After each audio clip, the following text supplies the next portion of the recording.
नमस्कार दोस्तों, बिहार ज़मीन दाखिल खारिज को लेकर एक बहुत बड़ी अपडेट यहाँ पर आई हुई है जो नोटिस के माध्यम से प्रकाशित हुई है। ज़मीन का जो दाखिल खारिज है उसकी प्रक्रिया जो है उसमें बदलाव किया गया है। अब जो है दोस्तों आपके जो भी हिस्सेदार होंगे उनसे सहमति पत्र लेना होगा, तभी जाके जो है कि दाखिल खारिज होगा। पहले क्या था दोस्तों, जो भी आप ज़मीन खरीदते थे और जिनके भी नाम पे रजिस्ट्री होती थी उन्हीं के नाम पे जो है कि दाखिल खारिज के लिए आप आवेदन कर देते थे। लेकिन अभी क्या है, सरकार ने नया रूल लाया है कि जिससे भी आप ज़मीन खरीदे हैं उस ज़मीन का जो भी पहले के हिस्सेदार थे उनसे सबसे जो है कि एक सहमति पत्र लेना होगा और तब जाके आप दाखिल खारिज के लिए जो है कि आवेदन कर सकते हैं। और भी बहुत सारी जानकारियां हैं जो नोटिस के माध्यम से दोस्तों प्रकाशित हुई हैं। तो अब क्या है दोस्तों, आप जो भी ज़मीन खरीदे हुए हैं या पहले का भी ज़मीन है जिसका अभी तक दाखिल खारिज नहीं हुआ है, तो अब क्या है कि एक एक्स्ट्रा जो है कि डॉक्यूमेंट आपको लगाना होगा और इसमें उसके बारे में सारी जानकारियाँ दी हुई हैं। तो चलिए दोस्तों, जो भी जानकारियाँ है उसको समझा जाए, देखा जाए कैसे नोटिस के माध्यम से बताया गया है। दोस्तों जानकारी में आगे बढ़ने से पहले आपसे केवल मैं एक ही रिक्वेस्ट करता हूं कि अगर अगर अभी तक हमारे चैनल को आप सब्सक्राइब नहीं किए दोस्तों, चैनल को सब्सक्राइब कर लें और वीडियो को एक लाइक ज़रूर करें। दोस्तों वीडियो को लाइक नहीं हो रहा है और एक कमेंट ये कर दें कि किस जगह से वीडियो देखते हो, वहीं का जो है कि अपडेट लाता रहूँगा मैं हमेशा। तो चलिए जो भी जानकारी निकलता है उस पर एक बार नज़र डालते हैं। सबसे पहले दोस्तों आप लोग यहाँ पर देख सकते हैं कि मेरे पास एक ऑफिशियली नोटिस पड़ा हुआ है।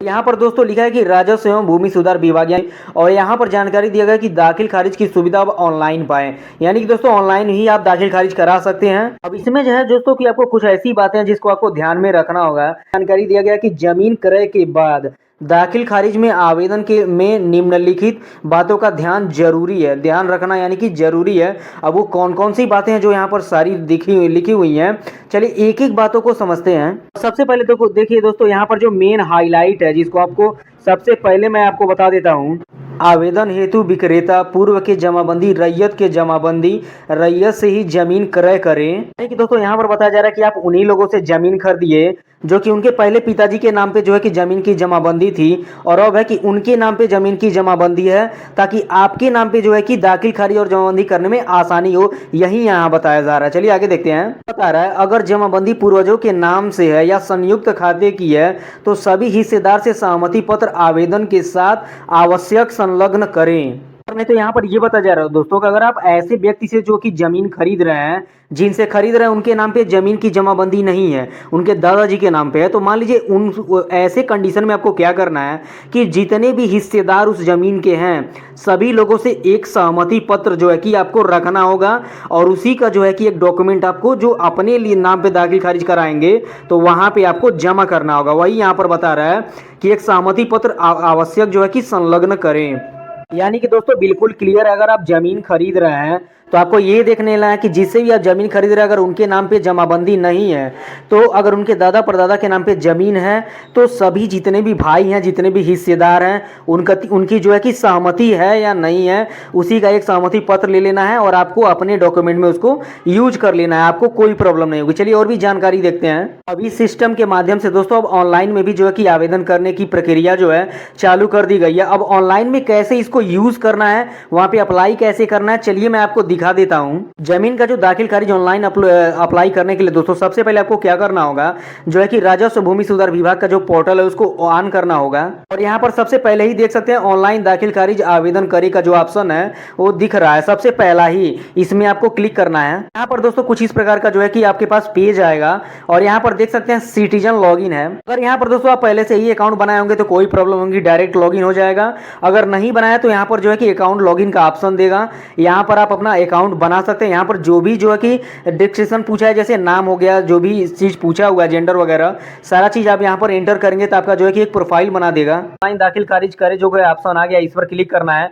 क्लिक करने के बाद कुछ ऐसा इंटरफेस आपके सामने आएगा, जहां पर भी दोस्तों आपका जमीन पड़ता है उस जिले का नाम आपको यहां पर इंटर कर देना है। उसके बाद से दोस्तों यहाँ पर नया दाखिल खारिज करे का आवेदन है जो यहाँ पर बना हुआ आइकन है, इस पे क्लिक करना है और कुछ इस प्रकार का वेबसाइट यहाँ पर ओपन हो जाएगा दोस्तों। और इसको मैं ओपन नहीं कर सकता इसलिए ब्लर रख रहा हूँ। यहाँ पर एड्रेस शो कर देगा, कुछ टिक करके यहाँ पे नेक्स्ट पे जो है कि क्लिक करेंगे दोस्तों। उसके बाद से ये पहला स्टेप डन हो गया, इस प्रकार का इंटरफेस ओपन होगा और यहाँ पर दोस्तों आपको प्लॉट डिटेल का जो भी है जानकारी यहाँ पर डालना होगा। सबसे पहले दोस्तों यहाँ पर आपको हल्का जो है कि आपको सेलेक्ट कर लेना है। यहाँ पर दोस्तों जो भी आपका पंचायत पड़ता है वो पंचायत आप सेलेक्ट कर लेंगे।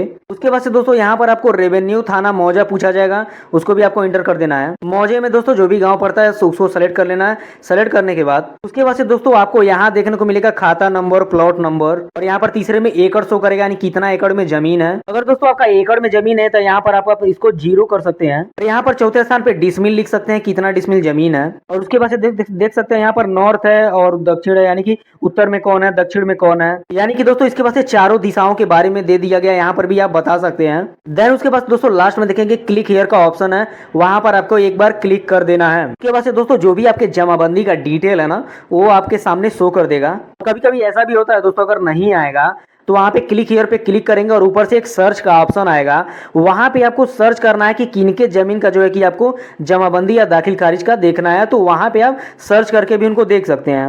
यहाँ पर सबसे पहले पूछा जाएगा कि क्या क्रेता स्वयं जमाबंदी डाला है, यानी कि जिन्होंने रजिस्ट्री किया उन्हीं के नाम पे है जी की जमाबंदी है। और अगर ऐसे विक्रेता यानी कि जिससे भी आप जमीन खरीदे उन्हीं के नाम पे जमाबंदी है, तब तो आपको कोई भी सहमति पत्र की आवश्यकता नहीं है। लेकिन दोस्तों अगर बाय द वे यहाँ पर आप नो करते हैं तो आपके सामने कुछ और ऐसी डिटेल्स हैं जो आपके सामने आएंगी। और हालांकि अगर आप यस करते हैं तो आपके सामने डायरेक्टली भाग, वर्तमान और पृष्ठ करके सामने आएगा, या फिर दोस्तों कंप्यूटर की जमाबंदी संख्या मांगा जाएगा। और देन दोस्तों यहाँ पर सर्च करके आप आगे का आवेदन कर पाइएगा।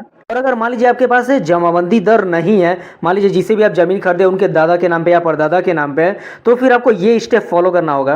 देन उसके बाद से दोस्तों यहाँ पर आपको नो करना होगा। उसके बाद से आपसे पूछा जाएगा, यहाँ पर लिखा है कि क्या जो कि भूमि है उससे एक से अधिक जो है कि हिस्सेदार हैं, फिर वहां पे आपको देना होगा। मान लीजिए वहां पे अगर 2-3 हिस्सेदार है जिसे भी आप जमीन खरीदे हुए हैं, तो यहाँ पे आपको यस करना होगा। तो मान लीजिए अगर एक ही भाई है तो आपको यहाँ पर नो कर देना है। और जैसे ही दोस्तों अगर आप नो करेंगे तो यहाँ पर लिखा जाएगा कि क्या आप विक्रय पत्र की जमाबंदी जो है कि सहमति संलग्न किया है कि नहीं। यानी कि दोस्तों ये पूछ रहा है कि अगर सिंगल भी भाई हैं तो क्या उनका भी सहमति पत्र बनवाया है या नहीं।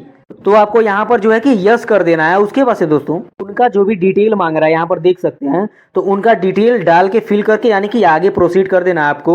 यहाँ पर बता दूं दोस्तों, अगर आप वहां पर पहले ही डाल देते हैं कि नहीं एक भाई नहीं और भी हिस्सेदार हैं, तो जैसे ही यस करेंगे वैसे एक और ऑप्शन आ जाएगा और वहां पर पूछेगा कि क्या भूमि का अलग अलग हिस्सेदार हैं, तो संयुक्त खाता जो है कि आपका गारंटी होगा। उसके बाद से दोस्तों आपको जैसे ही यस करेंगे तो यहाँ आगे जैसे बढ़ेंगे ना, तो पूछेगा कि हर एक हिस्सेदार का नाम दर्ज करें। साथ ही साथ दोस्तों हर एक हिस्सेदार का पूरा डिटेल यहाँ पर फिल करने के बाद उसके बाद से पूछेगा कि क्या विक्रय पत्र यानी कि जितने भी खाता धारक हैं सबसे सहमति पत्र संलग्न किया है या नहीं। और अगर मान लीजिए संलग्न नहीं किया सहमति पत्र, तो यहाँ पर आपको नो कर देना है। लेकिन नो करेंगे तो दोस्तों इससे आगे आप नहीं बढ़ पाएंगे। लेकिन आप यस करेंगे यानी कि सहमति पत्र लिया है, तब जाके यहाँ से आगे आप प्रोसीड कर पाएंगे। यानी कि दोस्तों यह केवल संयुक्त खाता में ही आएगा। आप नो करेंगे तो वहीं घूम के आ जाएगा। आपको यस ही करना है। यस करेंगे तो यानी कि जो भी सहमति है आपको लेना होगा, जितने भी भाई हैं उनसे सहमति पत्र एक बनवानी होगी, तभी आप इसके आगे जा पाएंगे। यही है दोस्तों कि नया अपडेट। अगर आप दाखिल खारिज कराना चाहते हैं और किसी ऐसे व्यक्ति से जमीन खरीदे हुए हैं जिनके कई हिस्सेदार हैं, तो सहमति पत्र जो है कि आवश्यक है। अगर उसी व्यक्ति के नाम पे रजिस्ट्री है, जैसा कि मैं पिछले ही वीडियो में बनाया था कि अगर आप कोई भी नया जमीन खरीदने जा रहे हैं तो उस व्यक्ति से जमीन खरीदे कि जिसके नाम पे रजिस्ट्री हो। दोस्तों वीडियो में बिल्कुल एकदम सटीक जानकारी मैं देता हूं, बस आप ध्यान नहीं देते हैं, क्योंकि इसको क्लियर वर्ड में मैं बोला था कि जिससे भी आप जमीन खरीदे उसी के नाम पे रजिस्ट्री हो तो आपको बहुत आसानी होगी। तो चलिए अभी की जो जानकारी थी वो यही थी कि अगर आप जिससे भी जमीन खरीदे हैं अगर उनके नाम पे रजिस्ट्री नहीं है, अगर उनके पूर्वजों के नाम पे रजिस्ट्री है, तो केवल जितने भी वहाँ के जो है कि हिस्सेदार हैं उनसे केवल आपको एक जो है कि सहमति पत्र बनवा लेना है और वो हर जगह जिस भी जगह मांगेगा वहाँ पर यूज़ कर लेना। आपका दाखिल खारिज आसानी से हो जाएगा, कहीं भी लंबित नहीं होगी। तो चलिए दोस्तों जो भी जानकारी थी उसको मैंने आपके सामने प्रस्तुत किया और अगला जो भी जानकारी आता है उसको मैं आपको दिखाता हूँ। तो चलिए मिलते हैं किसी और अगले वीडियो में, तब तक के लिए जय हिंद।